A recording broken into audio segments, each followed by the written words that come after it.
Welcome back to Krishna city point. और आज आप लोगों को हम पढ़ाने वाले हैं वैद्युत द्विध्रुव के बारे में।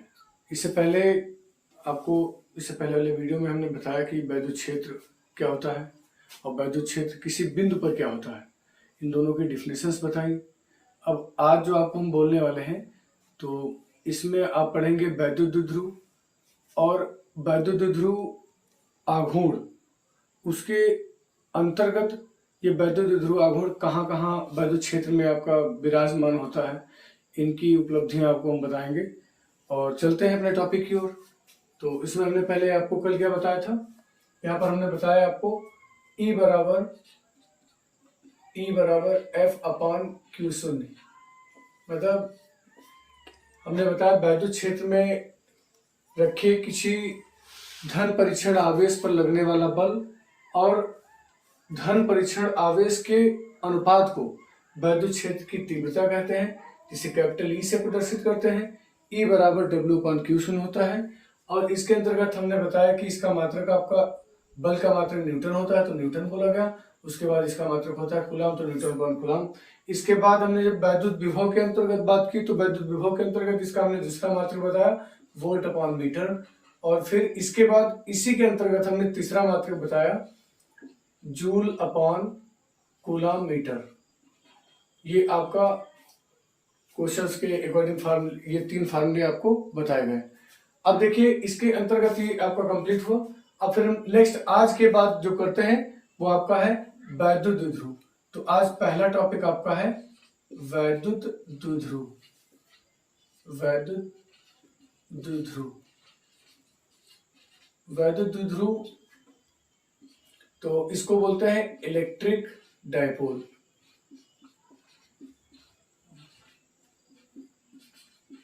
इलेक्ट्रिक डायपोल, इलेक्ट्रिक डायपोल का मतलब आप लोग समझ रहे होंगे। डाई मतलब हो गया दो और पोल मतलब ध्रुव, तो जहां पर दो ध्रुवों की बात करते हैं उसको द्विध्रुव बोलेंगे। अब यहाँ पर हम वैद्युत क्षेत्र में बात कर रहे हैं, मतलब इलेक्ट्रिक में बात कर रहे हैं, तो इसकी कुछ डिफिनेशंस होंगी। तो हमने क्या बताया द्विध्रुव। अब जहां पर ध्रुवों की बात आती है तो हमेशा ध्यान रखिएगा, जैसे यहाँ पर डायपोल की बात की गई है तो यहाँ पर द्विध्रुव तो होंगे, पर आपके दोनों ध्रुव जो हैं परिमाण इनके समान होंगे, परंतु इनकी प्रकृति जो है वो विपरीत होनी चाहिए। तो यहाँ पर जैसे हमेशा ध्यान रखिएगा, माइनस चार्ज आपका आगे रहेगा और प्लस का चार्ज पीछे रहेगा। इनके बीच की दूरी जो है वो अल्पतम रखी जाएगी। वो हम नेक्स्ट अभी जो टॉपिक बताएंगे आपको वैद्युत द्विध्रुव आघूर्ण, उसमें आपको इसके बारे में चर्चा एक्सप्लेन होगा। और बढ़िया लगे तो कोशिश अच्छी रखिएगा कि आप ज्यादा से ज्यादा इसको देखें, और जो बच्चे क्लास 12th में हैं उनको इसके बारे में, इस वीडियो के बारे में चर्चा करें, जिससे उनको भी ये सब उपलब्धि हासिल हो सके और कम से कम समय में अच्छे से अच्छा परफॉर्मेंस मिलेगा। अब देखिए जैसे हमने बताया कि वैद्युत द्विध्रुव के बारे में, तो वैद्युत द्विध्रुव में हमने बताया हमेशा ध्यान रखिएगा माइनस चार्ज आगे रहेगा और प्लस का चार्ज पीछे रहेगा। अब इसके अंतर्गत जब हम बात करेंगे तो यहाँ पर हमने क्या बताया कि समान जो इसका होता है क्या होता है, समान परिमाण होता है, समान परिमाण। विपरीत इसका क्या होता है, विपरीत प्रकृति होती है इसकी, प्रकृति। तो विपरीत प्रकृति।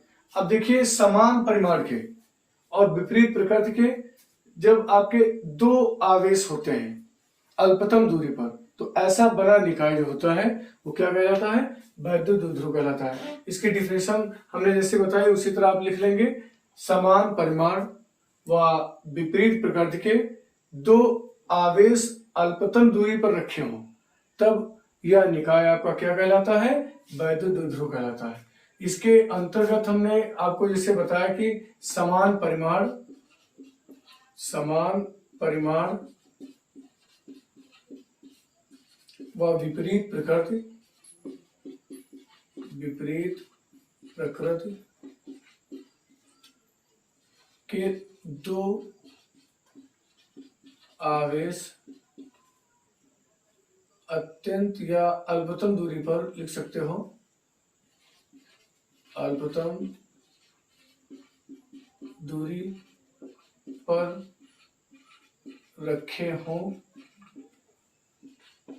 तो यह निकाय, तो यह बना निकाय बोल सकते हो, यह बना निकाय, यह बना निकाय आपका क्या कहलाएगा, यह बना निकाय वैद्युत द्विध्रुव कहलाएगा, वैद्युत द्विध्रुव कहलाएगा, वैद्युत द्विध्रुव कहलाता है आपको, कहलाता है। अब इसके अंतर्गत ही मैंने डिफिनेशन आपके सामने पेश कर दी कि समान परिमाण व विपरीत प्रकृति के दो आवेश आपके हैं। अल्पतम दूरी यहाँ पर या अत्यंत कम दूरी पर रखे हो, ये भी बोल सकते हो, या अल्पतम दूरी पर रखे हो, तो यह बना निकाय वैद्युत द्विध्रुव कहलाता है। अब इस वैद्युत द्विध्रुव के अंतर्गत हम चलेंगे वैद्युत द्विध्रुव आघूर्ण। इसी से निकलकर दूसरा आपका कॉन्सेप्ट आया है वैद्युत द्विध्रुव आघूर्ण। अब वैद्युत द्विध्रुव आघूर्ण की जब हम बात करेंगे, वैद्युत द्विध्रुव आघूर्ण,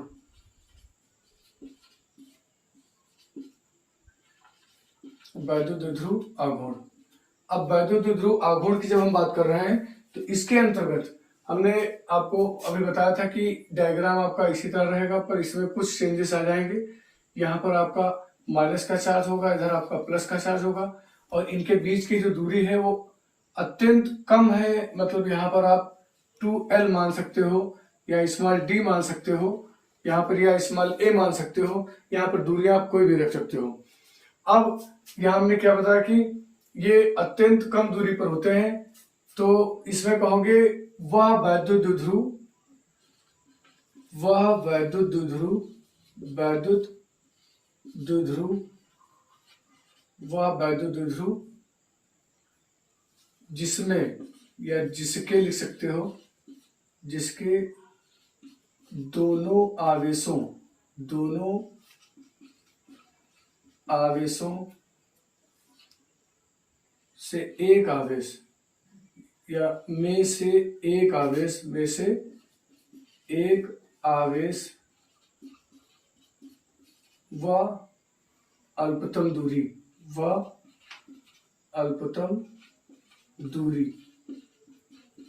के गुणनफल को क्या कहते हैं, के गुणनफल को वैद्युत द्विध्रुव आघूर्ण कहते हैं, वैद्युत द्विध्रुव आघूर्ण कहते हैं। जैसा कि आपके सामने हमने यहाँ पर डायग्राम बना रखा है, तो हमेशा ध्यान रखिएगा ये ऋण आवेश से धन आवेश की ओर ही इसका आगमन होता है, और इनके बीच की दूरी जो है 2L है। अब इसमें हमने क्या बताया, जिनके बीच की अल्पतम दूरी, तो इनके बीच की अल्पतम दूरी हमने क्या रखी, 2L रखी, और वह वैद्युत द्विध्रुव जिसके दोनों आवेशों में से एक आवेश, तो इसमें से कोई एक आवेश लिख लीजिए, यहाँ पर प्रकृति नहीं शो की जाएगी, और इसे P से प्रदर्शित करते हैं, इसे स्मॉल p से प्रदर्शित करते हैं। बढ़िया आपको मिलेगा, इसमें कोशिश करिएगा कि ज़्यादा से ज़्यादा वॉच करें, और जिससे आपको बेनिफिट दिखता रहे हमारे वीडियोस में। और जितनी बार आप इसको देखेंगे, तो देखने पर क्या होगा, एक वीडियो को आपने 2 बार 3 बार देख लिया, तो इतनी आसान भाषा में मैंने ये डिफिनेशन बना रखी है, जिससे आपको समझने में कोई प्रॉब्लम नहीं होगी, और जल्दी उसका बेनिफिट आप पाएंगे। और 1-2 बार वीडियो वॉच करने से आपकी ये डिफिनेशंस कंप्लीट हो जाएंगी। जो बोर्ड पेपर में इससे रिलेटेड एक क्वेश्चन होगा, जो भी हम आपको बताएंगे, काफी बार पूछा गया है। तो इसे स्मॉल p से प्रदर्शित करते हैं, तो p बराबर क्या हो जाएगा, हमने क्या बताया कि ये जो एक आवेश और इनके बीच की अल्पतम दूरी के गुणनफल को, तो इनका एक आवेश मतलब q हो गया, अल्पतम दूरी 2L हो गई। अब ये जो बना आपका, यही होगा इसका फार्मूला, तो ये p बराबर q इंटू 2L हो जाएगा। अब हमने बताया कि यह एक सदिश राशि है, तो यहाँ पर वेक्टर निरूपित करेंगे, और ये भी एक सदिश राशि हो जाएगी क्योंकि ये विस्थापित हो रही है। तो ये तुम्हारा हो गया एक वैद्युत द्विध्रुव आघूर्ण। वैद्युत द्विध्रुव आघूर्ण के बारे में जब हमने बात की, तो इसके अंतर्गत हम चलते हैं इसके मात्रक पर। तो इसका मात्रक जो होता है आपका, तो इसका मात्रक होता है आपका, इसका हुआ कूलाम, आवेश का है तो कूलाम हो गया, तो कूलाम लिख लेंगे। और 2L मतलब ये दूरी हो गई, तो दूरी का मात्रक मीटर, तो इसका मात्रक हो गया कूलाम मीटर। अब इसकी विमा देख लेते हैं, तो विमा हो जाएगी इसकी, हमने कूलाम की बात की थी, तो यहाँ पर Q बराबर IT बताया था, Q बराबर NE भी होता है, Q बराबर IT भी होता है, पर जो IT के अंतर्गत हम यहाँ पर बीमा इसके रिप्रेजेंट करते हैं। तो यहाँ पर हम देखेंगे Q बराबर, तो एक जो कूलाम होता है इसका बीमा होता है I मतलब एम्पियर, तो एम्पियर का A हो जाएगा, और T मतलब टाइम, टाइम का T हो जाएगा। तो हमें पता चल गया कि कूलाम जो होता है तो इसकी बीमा हो जाती है AT। तो यहाँ पर हम लिखेंगे AT, और मीटर का होता है लेंथ, लेंथ का होता है L। तो इसको जो सही क्रम में लगा लिया जाए तो LTA, इसको आप शॉर्ट फॉर्म में बोल सकते हो लता। तो लता से कहकर आप इसको याद भी कर सकते हो। इससे काफी आपको बेनिफिट्स मिलेंगे और कम समय में बढ़िया ज्यादा वर्किंग कर सकते हो। और ये जो राशि है आपकी, वो राशि कैसी है? सदिश, क्योंकि यहाँ पर हमने वेक्टर से निरूपित किया है, तो ये सदिश राशि है। तो सदिश राशि के अंतर्गत इसको निरूपित किया जाता है। अब इसी से रिलेटेड, वैद्युत द्विध्रुव से रिलेटेड आपका दो टाइप पढ़ोगे, एक अच्छी स्थिति जिसको अनुदैर्ध्य स्थिति बोलते हैं, और एक निरक्षीय स्थिति जिसको अनुप्रास स्थिति बोलते हैं। तो इस तरह के लेक्चर्स पाने के लिए आप हमारे चैनल पे विजिट करें, और अच्छा से अच्छा परफॉर्मेंस देखने के लिए नोटिफिकेशन वाला बेल आइकन जरूर दबाएं। जय हिंद, जय भारत।